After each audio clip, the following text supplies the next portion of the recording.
नमो गुरुदेव, नमो गुरुदेव, नमो गुरुदेव।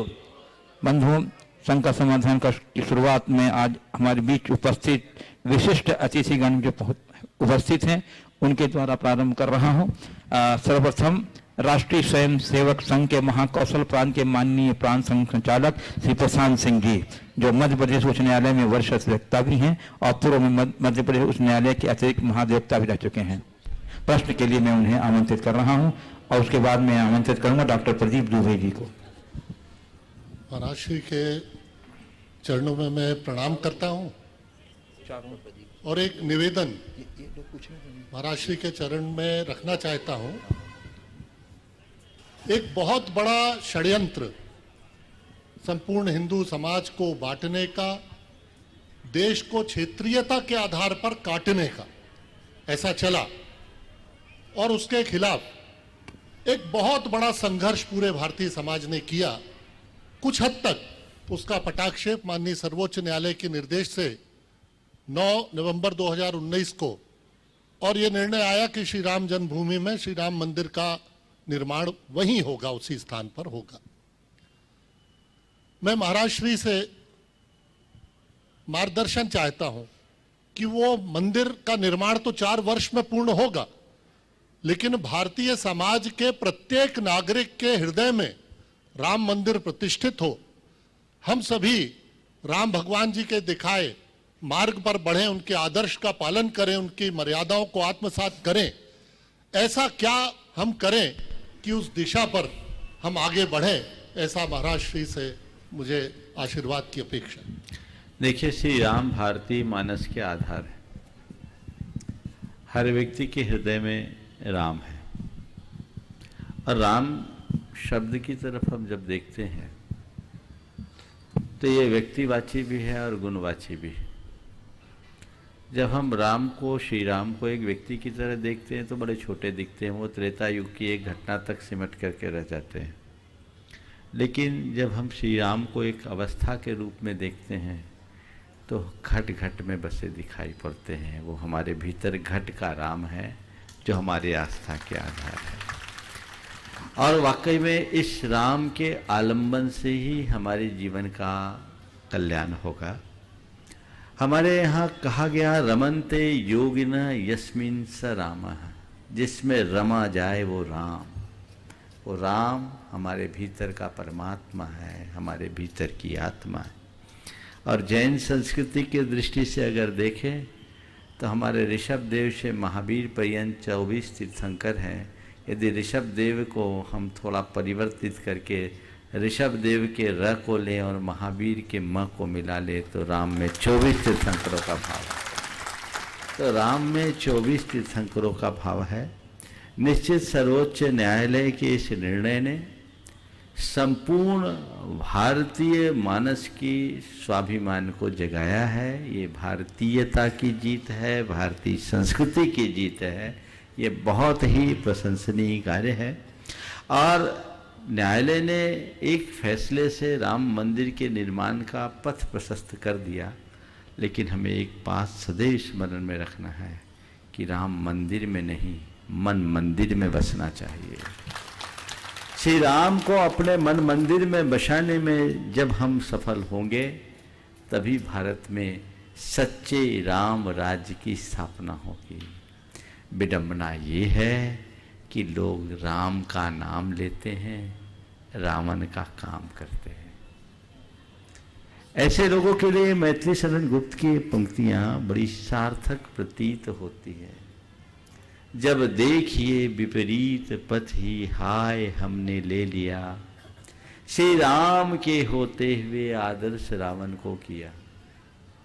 जब देखिए विपरीत पथ ही हाय हमने ले लिया, श्री राम के होते हुए आदर्श रावण को किया। हम हैं दुर्योधन के अनुज, तजकर युधिष्ठिर को अहो, सोचे भला तो फिर हमारा पतन दिन दिन क्यों न हो। ये हर मनुष्य को सोचना चाहिए। राम भाव को जगाने की जरूरत है। जैसे प्रकृति में शुक्ल पक्ष और कृष्ण पक्ष होते हैं, वैसी हमारे मनोवृत्ति के भी दो पक्ष हैं। राम भाव हमारे अंदर का शुक्ल पक्ष है, तो रामन भाव हमारे भीतर का कृष्ण पक्ष है। हमें अपने चित्त के कृष्ण पक्ष से मुक्त होकर अंदर शुक्ल पक्ष को जगाना चाहिए, जिससे मानवता की ज्योत्सना प्रकट हो सके और हम अपने जीवन का पथ प्रशस्त कर सकें। डॉक्टर प्रदीप दुबे जी, जो कि राष्ट्रीय स्वयंसेवक संघ के महाकौशल प्लान के माननीय सह संघ संचालक हैं और वरिष्ठ शिशु रोग विशेषज्ञ भी हैं, इसके बाद तैयार रहेंगे श्री कैलाश गुप्ता जी।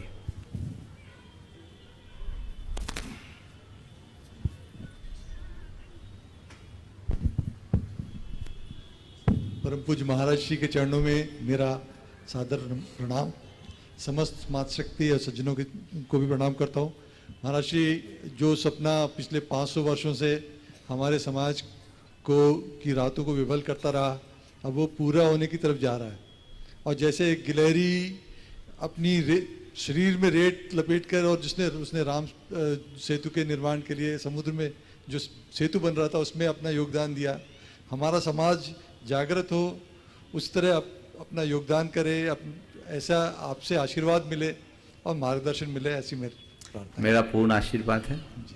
इस दिशा में आप आगे बढ़िए, निश्चित सफलता होगी। श्री कैलाश गुप्ता जी, जो विभागीय संघ संचालक भी हैं और वरिष्ठ उद्योगपति भी हैं।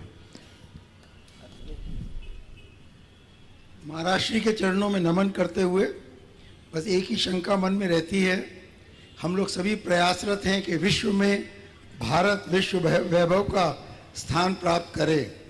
ऐसी भविष्यवाणियां भी कई लोगों से सुनी हैं कि शीघ्र ही वो समय आने वाला है। 2024, 2028 अलग अलग लोगों ने अलग अलग समय दिया है। कुछ आपसे पता लगे कि कितने वर्ष और लगेंगे जब हम विश्व वैभव के स्थान पर प्राप्त हो सकेंगे। देखिए, मैं भविष्य वक्ता तो नहीं, पर भविष्य निर्माता जरूर बनना चाहता हूँ। भविष्य वक्ताओं पर मेरा विश्वास कम है, पर भविष्य निर्माता पर मेरा पूर्ण विश्वास है। भारत के भविष्य का निर्माण करने का प्रण हमारे गुरुदेव ने दिया। भारत के भविष्य के निर्माण की प्रेरणा हमें हमारे गुरुदेव ने दी, और उन्होंने एक बात बहुत ही दृढ़ता के साथ सबके मध्य रखी कि आप भारत को सच्चे अर्थों में विश्व शक्ति बनाना चाहते हो तो भारत को भारत का आदर्श बनाइए, अमेरिका और रूस की तरफ मत जाइए। हम अपने प्राचीन भारत के गरिमापूर्ण इतिहास को पलटकर देखें। हमारा देश कितना समृद्ध, सशक्त और समुन्नत था। यदि उन आदर्शों को हम आत्मसात करते हैं तो निश्चित फिर से विश्व गुरु होने का सौभाग्य प्राप्त कर सकते हैं। पर यह काम तालियां बजाने से नहीं होगा। ये काम तब होगा जब हर व्यक्ति अपने भीतर की सांस्कृतिक निष्ठा को जागृत करेगा और अंदर से भारतीय होने का गर्व करेगा, विशुद्ध भारतीय बनेगा। भारत अपने आप बन जाएगा। विनोबा भावे के पास एक विश्वविद्यालय के छात्र राष्ट्र निर्माण का सूत्र पाने की भावना लेकर गए। विनोबा जी ने कहा कि तुम्हें राष्ट्र निर्माण का सूत्र मैं बाद में दूंगा, एक काम करो, ये कुछ पाशे हैं, लकड़ी के पाशे थे, इन्हें जोड़ो तो इससे भारत का नक्शा बनेगा। अब भारत के नक्शे को अगर पेंसिल से खींचना चाहे, स्केच करना चाहे तो बहुत कठिन होता है। अब लकड़ी के पासों से भारत का नक्शा बनाना बड़ा टेढ़ा काम। सभी विद्यार्थी उलझन में पड़ गए। तभी एक ने उसे उलट पलट कर देखा तो उसे दूसरी तरफ मानव शरीर के अवयव दिखाई पड़े। उसने एक एक करके सबको पलटा। किसी में उंगलियां थी, किसी में पाँव के पंजे थे, किसी में एड़ी थी, किसी में घुटने थे, किसी में कमर का भाग था, किसी में पेट का भाग था, किसी में छाती, किसी में हाथ, किसी में सिर। उसने क्या किया? सबको पलटा और मानव शरीर के विभिन्न अंगों को जहां तहां लगाना शुरू कर दिया। और जैसे ही पूरे मनुष्य को बनाया, उसने उन पासों को पलटा तो दूसरी तरफ भारत बना हुआ दिखाई पड़ा। विनोबा जी ने कहा बस यही है देश के निर्माण का मेरा पहला सूत्र। अगर देश का निर्माण करना चाहते हो, भारत का निर्माण करना चाहते हो, मनुष्य का निर्माण करो। अगर हम मनुष्य का निर्माण करेंगे तो ये सब बातें अपने आप होगी। हमें उस दिशा में प्रयास करना चाहिए। चलिए, और इसी के साथ जैसे श्री अखिलेश जैन सीए भाजपा महाप्रदेश के प्रदेश कार्य समिति सदस्य हैं, वरिष्ठ समाज सेवी भी। महाराज श्री के चरणों में बारंबार नमोस्तु। वैसे 22 दिसंबर को हमारे घर में आपके आहार संपन्न हुए। हम लोग बड़े सौभाग्यशाली थे, परिवार के लोग। और बाकल जिन मंदिर में प्रथम शिलान्यासकर्ता के रूप में हमारे परिवार को सौभाग्य मिला। आपके चरणों में बारंबार नमोस्तु। महाराज जी जैसे कहते हैं कि सच एक सर्जरी की जैसे होता है, जिसमें थोड़ा दर्द तो होता है लेकिन बाद में राहत मिल जाती है। लेकिन झूठ एक पेन किलर की भांति होता है, जिसमें तुरंत तो राहत मिल जाती है लेकिन इसके साइड इफेक्ट जीवन भर रहते हैं। परंतु महाराज जी आजकल झूठे लोग बहुत पसंद किए जाते हैं, क्योंकि सत्य बोलने पर सबसे पहले अपने ही रूठ जाते हैं। महाराज जी ऐसा कोई उपाय बताइए जिससे हम सच भी बोलें और सभी के बीच में हम पसंद किए जाएं। नमस्ते महाराज। देखिए, बहुत अच्छी बात है। सच कहने से अपने लोग रूठ जाते हैं और झूठ को सब पसंद करते हैं। इस बात को देखकर प्राय लोग सच कहने से कतराने लगे। पर मेरी एक सलाह है, सच बोलना बड़ा सरल है और सच को ही सच्चे अर्थों में पसंद किया जाता है। झूठ भी तभी तक पसंद किया जाता है जब तक उसकी असलियत नहीं खुलती। इसलिए सत्यनिष्ठ बने, सच बोले, पर कोरा सच न बोले, प्रिय सच बोले। अगर सच्चाई के साथ मधुरता जुड़ जाए, सत्य के साथ प्रियता जुड़ जाए, तो हमारे जीवन में स्वीकार्यता अपने आप बढ़ेगी। फिर हम किसी के नापसंदगी का शिकार नहीं बनेंगे। किसी ने कहा मैं तो कड़वा सच कहता हूं, मैंने कहा जहां कड़वाहट है वहां सच कहा। सच में कड़वाहट नहीं, सच में मधुरता होनी चाहिए। हमारे यहां नीति कही गई, सत्यम ब्रियात प्रियम ब्रियात, ना ब्रियात सत्यम अप्रियम, ना नृतम च प्रियम ब्रियात। ऐसा धर्म सनातन। सच बोले, प्रिय बोले, अप्रिय सत्य न बोले और प्रिय झूठ न बोले। यही सत्य का शाश्वत मार्ग है। भले मैं देख रहा हूँ दर्शकों के मध्य सतना से गुरुचरणों के अन्य भक्त यूनाइटेड ट्रस्टी श्री संदीप जी जैन सब परिवार यहाँ उपस्थित हैं। मैं उन्हें आमंत्रित कर रहा हूँ अपने प्रश्न के लिए और नमन के लिए। और उसके बाद तैयार रहेंगी रोरी माता जी की भतीजी।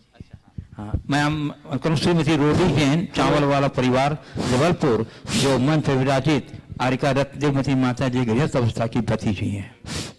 पूज्य महाराज श्री के चरणों में नमोस्तु, पूज्य माता जी के चरणों में वंदनामि।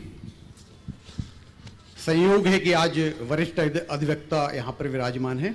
मेरा प्रश्न महाराज जी न्यायिक प्रक्रिया में हो रही विसंगति को लेकर है। इस देश में जो लोग कानून को बनाते हैं वो लोग कानून को लागू नहीं करवाते। मतलब बनाने वाले अलग हैं, लागू करवाने वाले अलग। जो लोग कानून को लागू करवाते हैं वो लोग, उन पर कानून लागू नहीं होता, जैसे पुलिस वगैरह। जिन पर कानून लागू होता है, आम आदमी, वो कानून को जानते नहीं है, और जो कानून को जानते हैं वो कानून को मानते नहीं है। न्यायिक व्यवस्था में ये विसंगति क्यों? इसीलिए तो कहते हैं और एक प्रश्न इसी के साथ है कि न्याय में देरी ही सबसे बड़ा अन्याय है, और सतना वालों के साथ घटित हो रहा अन्याय कब दूर होगा? कृपया। देखिए, सबसे पहली बात तो आपके पहले सवाल का उत्तर एक वाक्य में दूंगा, इसीलिए अंधा कानून है। मैं ज्यादा विस्तार और व्याख्या अपेक्षित नहीं समझता। आपने बहुत ही लालित्यपूर्ण तरीके से प्रश्न को रखा है और मैं इतनी संक्षेप में उसका उत्तर अपेक्षित मानता हूँ। जहाँ तक सतना वालों के साथ होने वाले न्याय में देरी, तो न्याय और अन्याय तो तब होता है जब किसी की कोई गुनाह होने पर दरखास्त लगे। जिनकी कोई गुनाह ही नहीं और दरख्वास्त ही नहीं, उनका कहाँ का न्याय और कहाँ का न्याय? वे खुद न्याय करें। नमस्ते। चलिए, और अब मैं लिए चलता हूँ आप सबों को मंच पर विराजित पूज्य अर्चका संघ। हाँ, रोली, यस रोली, श्रीमती रोली, चावल वाला परिवार आ रही हैं। आ जाइए शीघ्रता से। तब तक एक नाम और लिखा है अब हम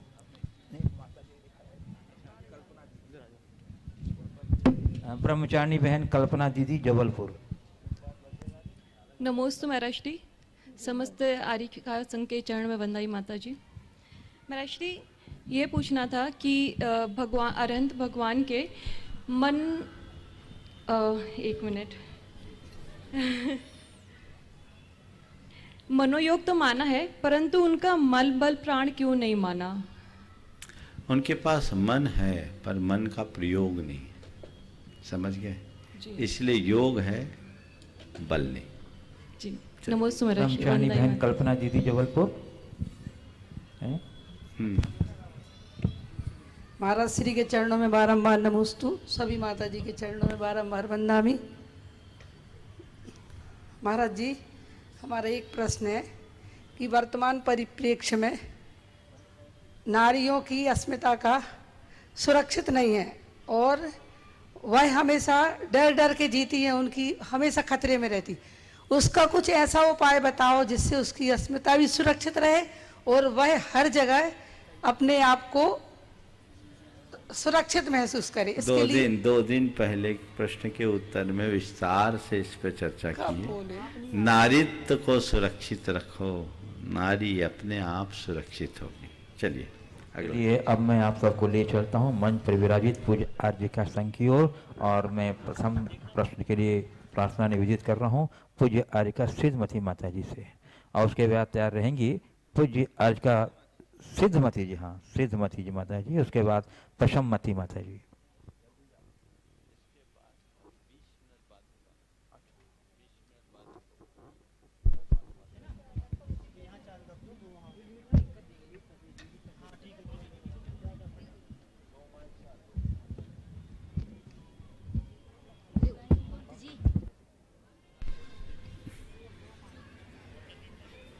ओम।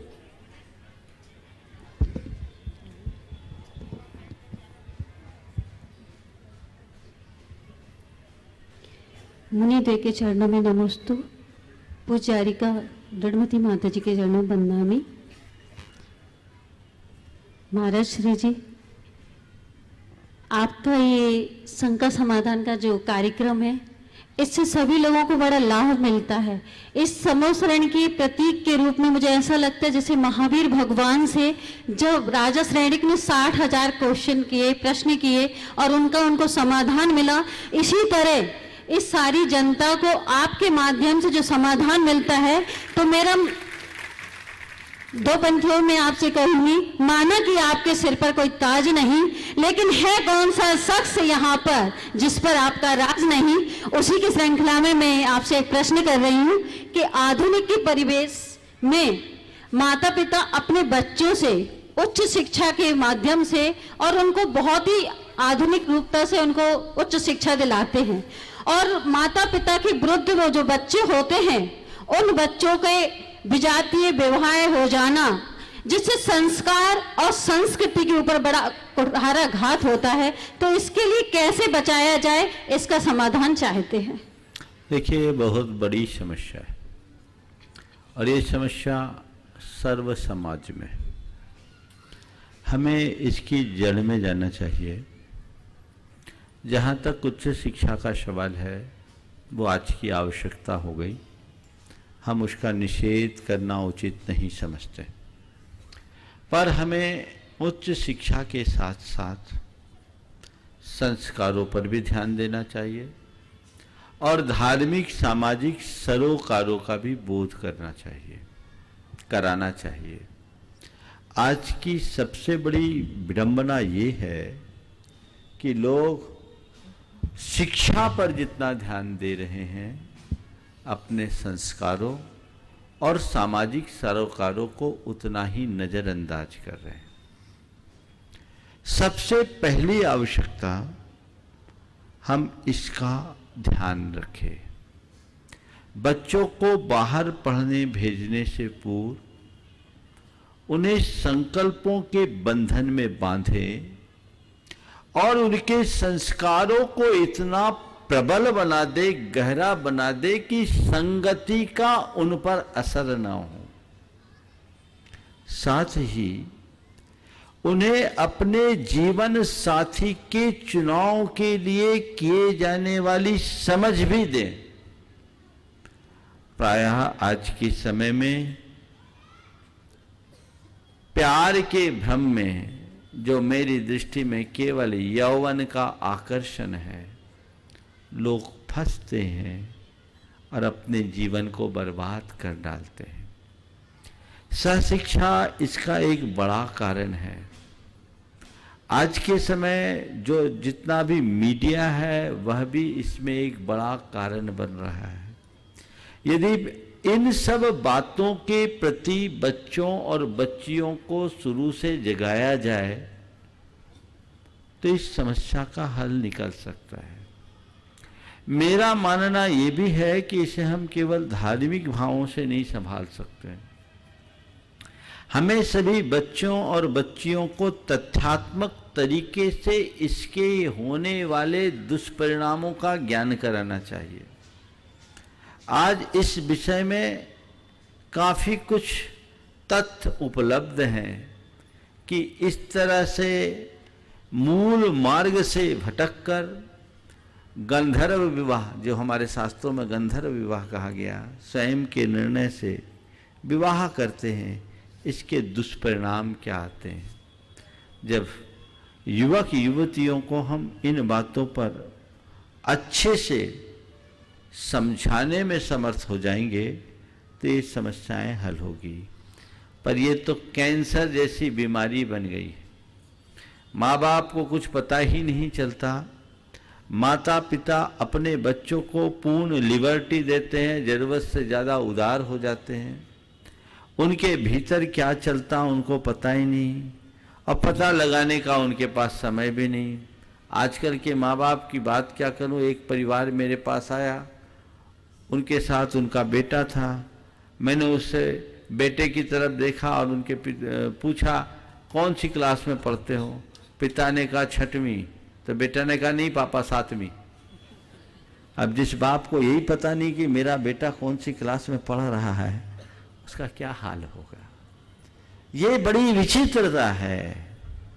हम इस विषय में कितना भी कहें, जब तक जड़ पर हमारा ध्यान नहीं जाएगा, इस समस्या का समाधान नहीं निकल पाएगा।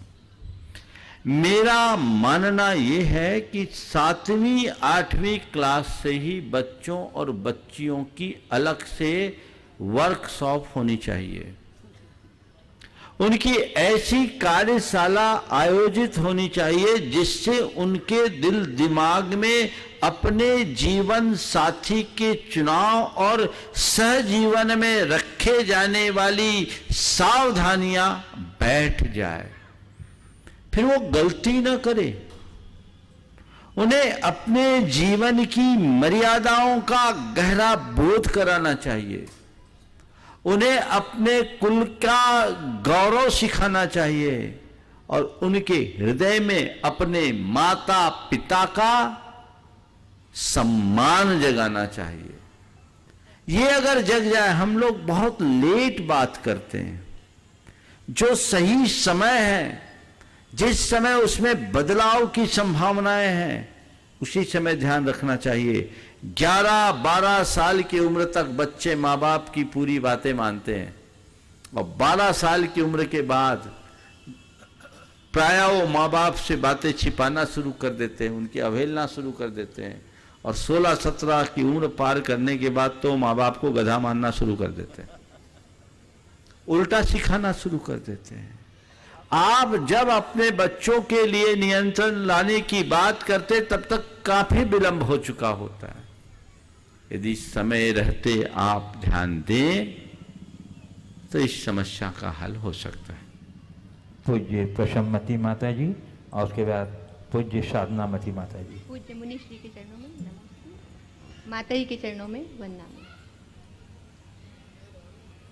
महाराज जी, घर के बड़े हों या संघ के प्रमुख अथवा धर्म नेता गुरुवर हों, ये सबको समय समय पर यथा योग्य देते हैं, कृपा करते हैं, लेकिन फिर भी कभी किसी छोटे के मन में, कभी किसी छोटे के मन में ये आ जाता है कि इन्हें अधिक चाहते हैं, इन्हें अधिक देते हैं, हमें कम, जबकि गुरुवर बराबर देते हैं। तो प्रश्न ये है कि हम छोटे वैचारिक और व्यवहारिक रूप से बड़ों के प्रति सम्मान और समर्पण में श्रेष्ठता कैसे लाएं और उनकी कृपा को महसूस करने के लिए, उनकी निकटता आत्मीयता को महसूस कर सकें, ऐसे करने के लिए हम छोटे किस ढंग से अपने जीवन में जिए, कृपया बताने की कृपा करें। बहुत अच्छा सवाल किया। एक पंक्ति में बात कहूंगा कि बड़ों की कृपा पर छोटों का अधिकार नहीं होता, वो उनकी करुणा है। प्रायः ऐसा देखने में आता है कि लोगों के मन में बड़ों से शिकायत होती है, उनके प्रति वे पक्षपात का आरोप लगा देते हैं। ये कहीं न कहीं उनके समर्पण की कमी को दर्शाता है। एक वाक्य मैंने कहीं पढ़ा था, बड़ों की कृपा को अधिकार मानना धूर्तता की पहचान है। बड़ों की कृपा को अधिकार मानना धूर्तता की पहचान है। हमेशा हमारी दृष्टि में ये रहना चाहिए कि उन्होंने मुझे क्या दिया, ये नहीं होना चाहिए कि औरों को क्या दिया। यदि छोटे ये बात देखने लगेंगे तो ये महसूस करेंगे कि मुझे जो मिला है वो मेरी योग्यता से ज्यादा मिला है। लेकिन ज्यादातर लोग अपनी अयोग्यता और अपात्रता की अनदेखी कर सामने वाले पर पक्षपात का आरोप लगा देते हैं। ये बात सुसंगत नहीं है। हमें बड़ों के प्रति सदैव विनम्र दृष्टि रखनी चाहिए, विनय भाव रखना चाहिए, तभी हम उनका यथेष्ट बहुमान कर सकेंगे और उनकी कृपा का लाभ ले पाएंगे। ये बात सही है कि कोई कितना भी हो, सबको समान नहीं दे सकता। जिसकी जैसी योग्यता और पात्रता होती है वो उस लाभ का अधिकारी बन जाता है। कोई झरने के पास जाए और वहां जाकर के घड़ा भरे तो झरना घड़ा भी भर देगा, कनस्तर भरे तो झरना कनस्तर भी भर देगा। पर किसी के पास छोटा सा कटोरा है तो झरना क्या करेगा? तुम क्या लेकर गए हो ये तो देखो। अब कोई कह रहा अरे उसको तो पूरा कनस्तर, उसको तो पूरा घड़ा और हमको केवल कटोरा। तो झरने का इसमें क्या दोष? अपना पात्र बड़ा करो। झरने को कोसने की आदत से बाज आओ। हमेशा मनुष्य को अपनी पात्रता और योग्यता का विकास करने की कोशिश करनी चाहिए। और एक बात सदैव स्मरण में रखना चाहिए कि मेरी पात्रता और मेरी योग्यता मेरे हाथ में है।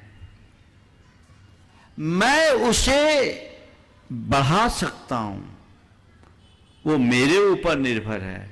तो मुझे उस तरफ अपनी दृष्टि रखनी चाहिए। आपने बिल्कुल ठीक कहा, बड़ों की कृपा को कृपा माने। बड़े हमारा ध्यान रखते हैं। हो सकता है हमारी नज़र में ऐसा आए कि किसी और पर ज़्यादा ध्यान है, हम पर कम, लेकिन फिर भी हमें सोचना चाहिए मुझ पर जितना है शायद वो मेरी योग्यता से ज़्यादा है। जो कृपा मुझ पर बरसी है वो कम नहीं है। यदि ये दृष्टि होगी तो कभी कोई शिकायत नहीं होगी और बड़ों की कृपा हम पर हमेशा बरसते रहेगी। पूज्य साधनामती माता जी और उसके बाद पूज्य विलक्षणामती माता जी। संत शिरोमणि आचार्य गुरु विद्यासागर महाराज की परम पूज्य द्वय मुनि के चरणों में नमोस्तु और बड़ी माता जी के लिए वंदामी करते हैं। महाराज जी क्षमा करेंगे, मेरे पास 2 प्रश्न हैं। यदि आप चाहेंगे तो मैं दोनों पूछ सकती हूँ। पूछ लो। जी नमस्ते महाराज जी। हर व्यक्ति हर कुछ सीखने की समझने की उत्सुकता रखते हैं, लेकिन वे उसे कहने का साहस क्यों नहीं कर पाते? हम ये चाहते हैं कि उनका साहस कैसे बढ़े, कृपा कर समझाने की कृपा करें। देखिए, पहला सवाल आपका है सीखने और समझने की उत्सुकता रखना और कहने का साहस न कर पाना। देखिए, सीखने और समझने की उत्सुकता तो होनी चाहिए और अधिक से अधिक सीखना चाहिए, समझना चाहिए। अगर इसके साथ आपका वाक्य ऐसा हो तो और ज़्यादा अच्छा होगा कि सीखने और समझने की योग्यता रखते हैं, समझाने की भी योग्यता रखते हैं, पर कहने का साहस नहीं कर पाते। कहने के साहस की कमी के पीछे एक सबसे बड़ी दुर्बलता है, वो मनुष्य के मन का संकोच। ये मानसिक संकोच मनुष्य को अपने भावों की अभिव्यक्ति में अवरोध उत्पन्न करता है, रोकता है। हमें हमेशा अच्छे कार्यों के प्रति उत्साहित रहना चाहिए, बुरे कार्यों के प्रति संकोच। लेकिन कई लोग इस तरह के संकोच भाव के शिकार होते हैं तो बात बात में उनसे संकोच हो जाता है और उस संकोच के कारण उसका परिणाम उल्टा हो जाता है। संकोच को मिटाएं। हमें जो भी बात है अगर सही बात है तो उसे सहज भाव से कहें, गलत बात कभी कहने की कोशिश न करें, और यदि कदाचित मुख से गलत निकल गया तो उसे तुरंत स्वीकार करें और सामने वाले से क्षमा मांग लें, तो हमारे साथ कभी किसी प्रकार की दुर्बलता हावी नहीं हो। दूसरा भी जी, दीक्षा के समय जब हमारा नाम साधनामती रखा तब हमें लगा कि ये कैसा साधारण सा नाम रख दिया। जब दूसरे दिन हम गुरु भक्ति के लिए गए तब हमने पूछा, गुरुदेव हमारा नाम साधना ऐसा क्या सोच कर रख दिया आपने, क्योंकि साधना नाम तो बहुत लोगों का रहता है। तब गुरुदेव ने कहा कि साधना करके देख लो। तब मुझे अपने नाम पर मुझे बहुत गर्व हुआ और अच्छा लगा। लेकिन हम ये पूछना चाहते हैं कि हर माँ अपने बच्चों का नाम साधु संतों से क्यों रखवाना चाहती है? क्या साधु संतों के नाम रखने में क्या रहस्य होता है? कृपा कर बताने की कृपा करें। देखिए, नाम तो व्यवहार चलाने का साधन मात्र है। साधु संतों के प्रति आस्था होती है और साधु संतों के श्रीमुख से निकले हुए नाम को लोग उस व्यक्ति के भविष्य के लिए शुभ मानते हैं, इसलिए लोग साधु संतों से नाम रखवा लेते हैं।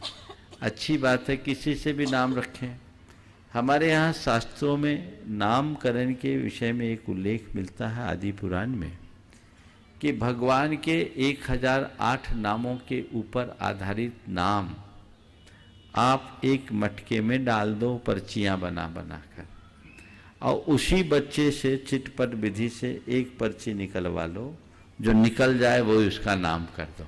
ये भी एक व्यवस्था है।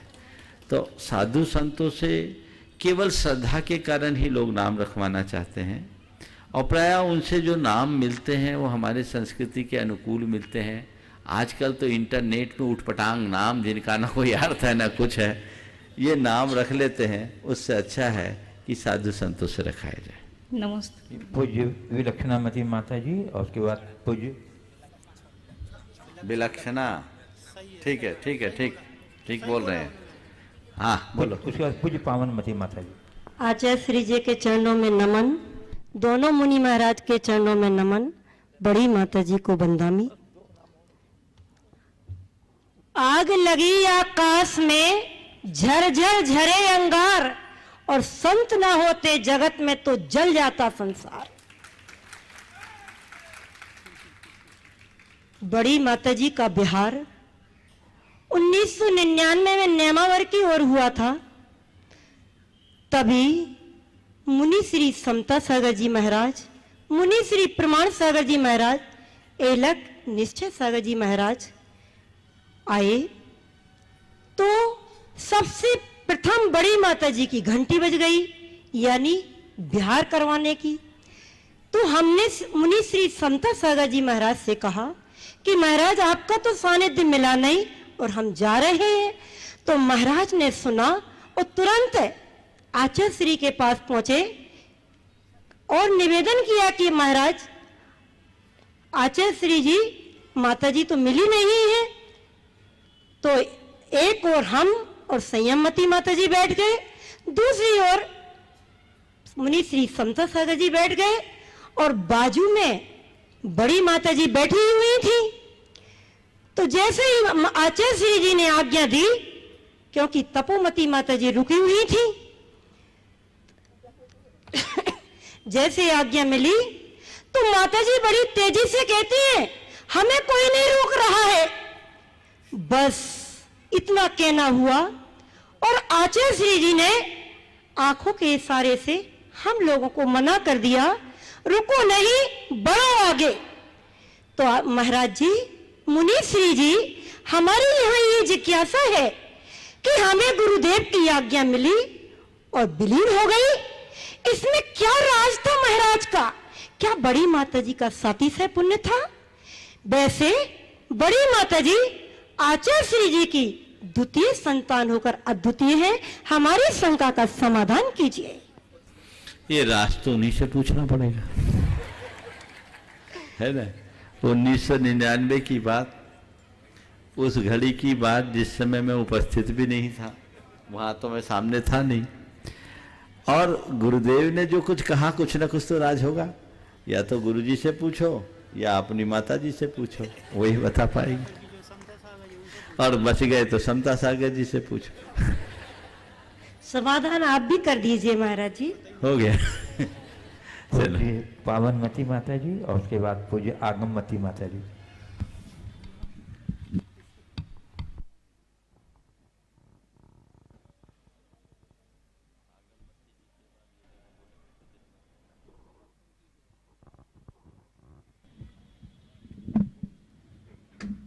नमो आयरी आणम, नमो लोय सब साहुणम। आचार्य गुरुवर विद्यासागर जी महामुनि महाराज की, परम पूज्य 160 श्री प्रमाण सागर जी महाराज की, परम पूज्य 160 श्री अरय सागर जी महाराज की जय, परम पूज्य 105 ब्रह्ममती गुरुमती माता जी की जय। पूज्य श्री जी, ये प्रश्न मेरा नहीं है, पूज्य बड़ी माता जी ने मुझे दिया है। ठीक है, चलेगा। भारत देश अहिंसा संस्कृति प्रधान देश है, लेकिन भारतवासियों के मन में अहिंसा के प्रति बहुमान और हिंसा त्याग के प्रति निष्ठा जागृत क्यों नहीं देखी जाती? कृपया इसका समाधान दीजिए। बहुत अच्छा सवाल है। अहिंसा प्रधान देश होने के बाद भी भारतीयों के हृदय में अहिंसा के प्रति निष्ठा और हिंसा के त्याग के प्रति अभिरुचि क्यों नहीं होती? देखिए, अहिंसा के गीत गाने मात्र से अहिंसा का अनुपालन नहीं हो सकता। जब तक कि हम अहिंसा के मूल तत्व तक न पहुंचे। अहिंसा के पीछे की जो मूल भावना है वह है आत्म साम्य की भावना, सह अस्तित्व की भावना। जैसी मेरी आत्मा है वैसे ही सबकी आत्मा है। जैसे मुझे सुख प्रिय है वैसे ही सभी प्राणियों को सुख प्रिय है। जैसे मैं दुख नहीं चाहता वैसे ही अन्य प्राणी भी दुख नहीं चाहते। जैसे मैं मरना नहीं चाहता वैसे ही अन्य प्राणी भी मरना नहीं चाहते। तत्वतः सभी समान हैं। जब मैं सबके प्राण मेरे समान हैं तो फिर हम किसका घात करें? कोई अपना घात तो कभी करता नहीं। तो ये आत्म साम्य की भावना के विकास के बिना अहिंसा की चेतना विकसित नहीं हो सकती। हम अहिंसा की बात करते हैं पर हमें उसके साथ साथ इस बात का पाठ पढ़ाना चाहिए जो सर्वभूतात्मवाद को पुष्ट करे, आत्मौपौम्य की भावना जगाए, आत्म साम्य का बोध कराए। भगवान महावीर कहते हैं, आया तुला पयाशु, सभी को आत्मा के समान देखो। सब आत्मा के समान है। ये दृष्टि आ जाए तो कभी हिंसा नहीं। आज आप देखो, आप अपने परिवार के किसी व्यक्ति की कोई हिंसा तो बहुत दूर की बात है, रंचमात अनिष्ट करना चाहते हो क्या? किसी के प्रति आपकी आत्मीयता हो तो आप उसका बुरा सोच भी नहीं सकते। तो जैसे आप जिनके प्रति अपनत्व रखते हो, आत्मीयता का भाव रखते हो, उसके प्रति स्वाभाविक प्रेम आपके हृदय में प्रकट होता है। जिस पल प्राणी मात्र के प्रति ऐसा अपनत्व विकसित होगा, अहिंसा का चरम रूप प्रतिष्ठित हो जाएगा।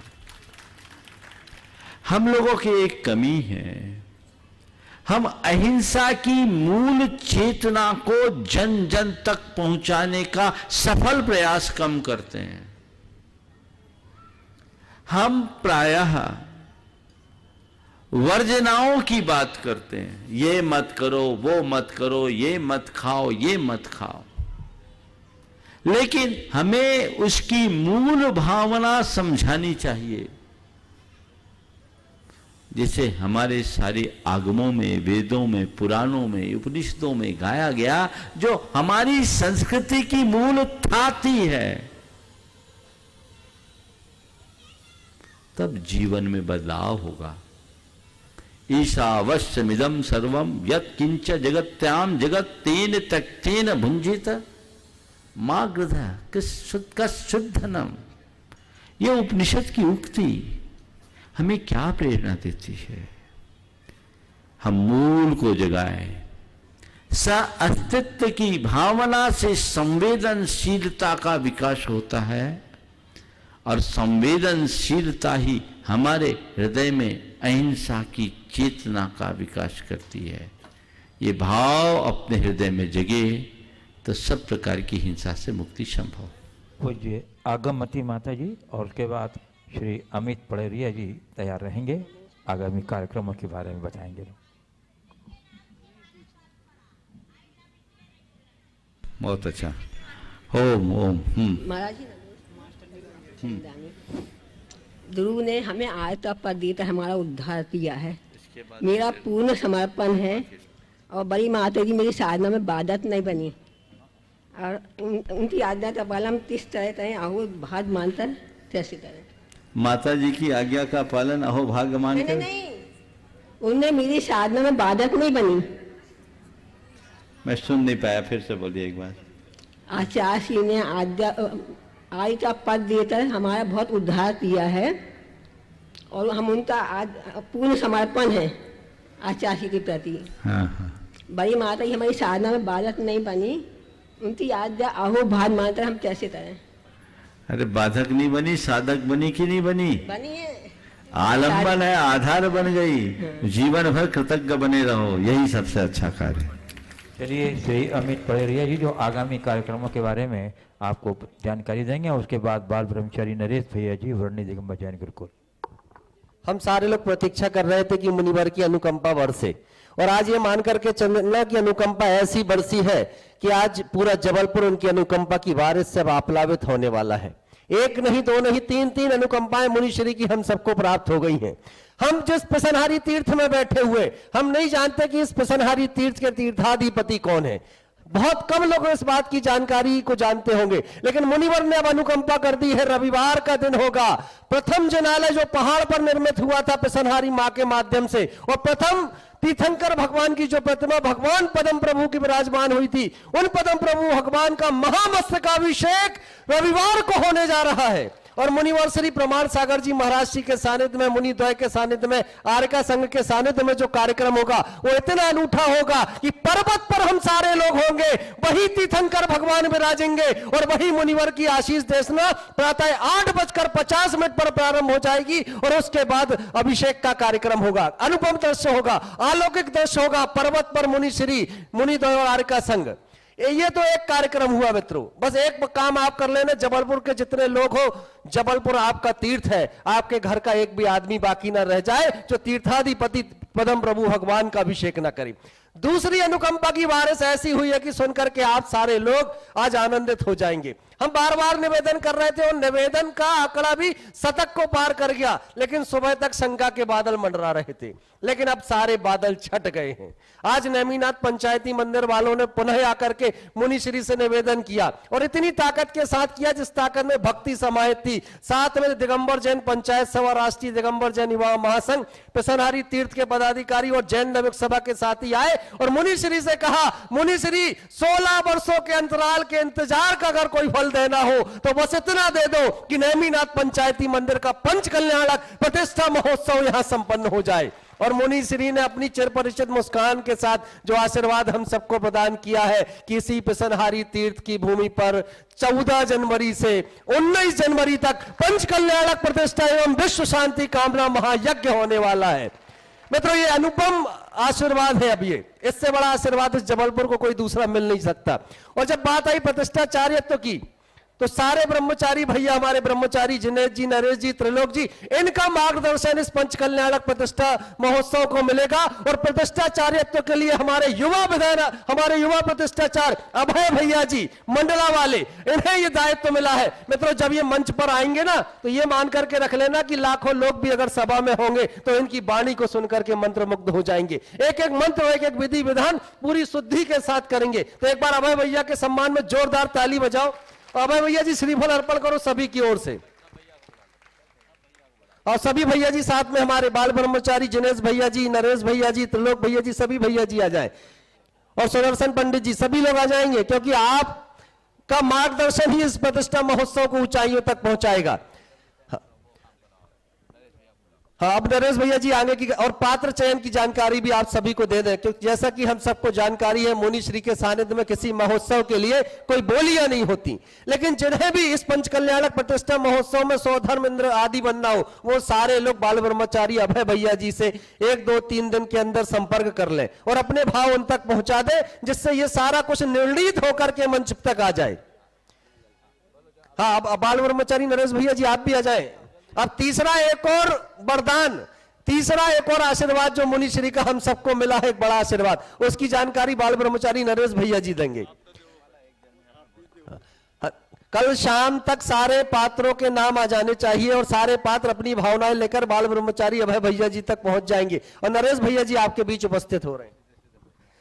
जय बोले चिंतामणि पार्श्वनाथ भगवान की, देवादिदेव श्री मुनिसुकृतनाथ भगवान की।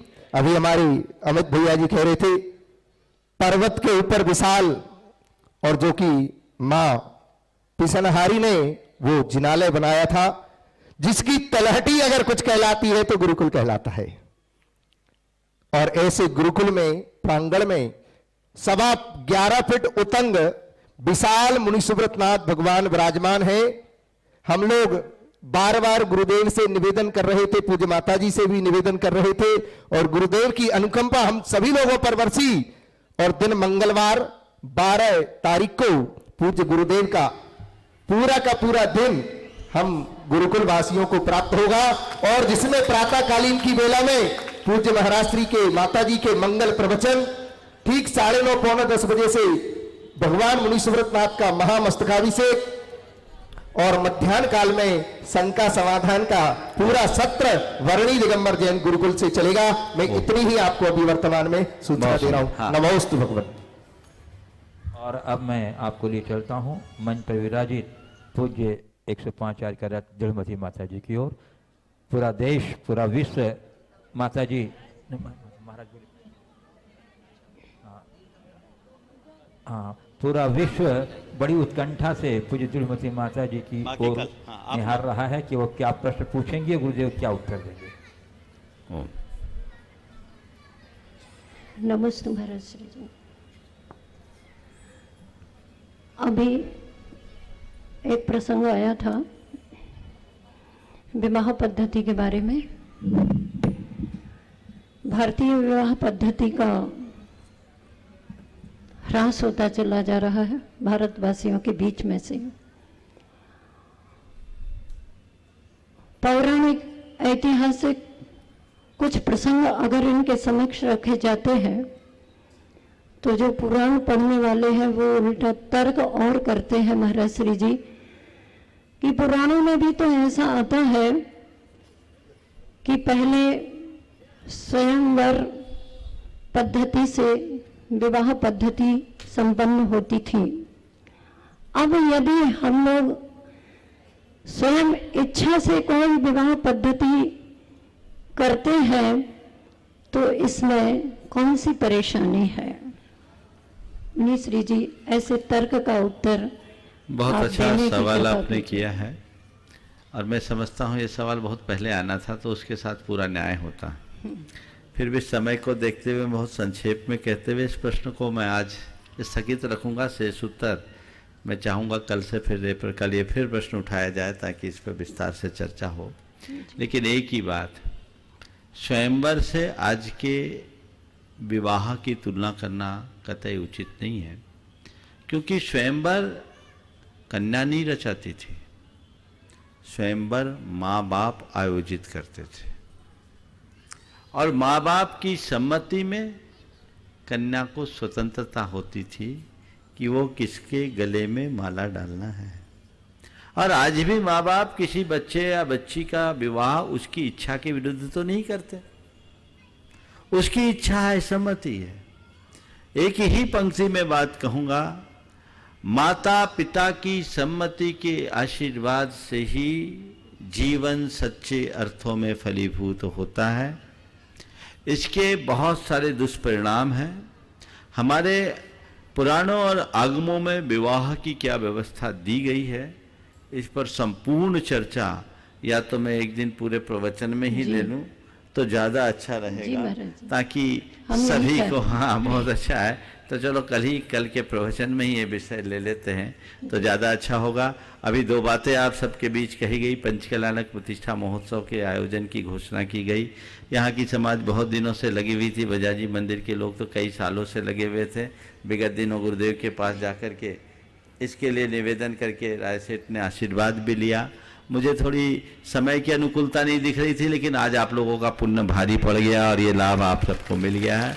मैं जबलपुर वालों को बोलूँगा कि अब आयोजन तो मिल गया है, लेकिन अब आपको इसका पूरा लाभ उठाना है पूर्ण उत्साह और उमंग के साथ। यह इस क्षेत्र का प्रभाव है कि आयोजन मड़िया जी में ही हो रहा है, और पुरानी बजाजी का पिछला पंचकलानक भी मड़िया जी में ही हुआ था, और ये पंचकलानक भी मड़िया जी में ही होने जा रहा है। ये अपने आप में बहुत अच्छी बात है। पिछली बार भी हम यहीं थे और इस बार भी यही है, आर्य का संघ साथ में है। इसका लाभ आप सबको उठाना है, और साथ ही पीसनहारी के द्वारा विराजमान पद्म प्रभु भगवान का ये अभिषेक अपने आप में बहुत महत्वपूर्ण अभिषेक, वे अतिशयकारी पद्म प्रभु भगवान का ही ये चमत्कार है कि मड़िया का इतना बड़ा विस्तार है।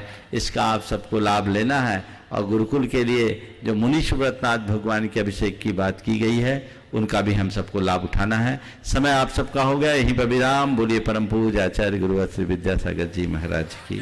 बोलिए परम पूज्य 61 श्री प्रमाण सागर जी महाराज की। परम मुंशी सागर जी महाराज की।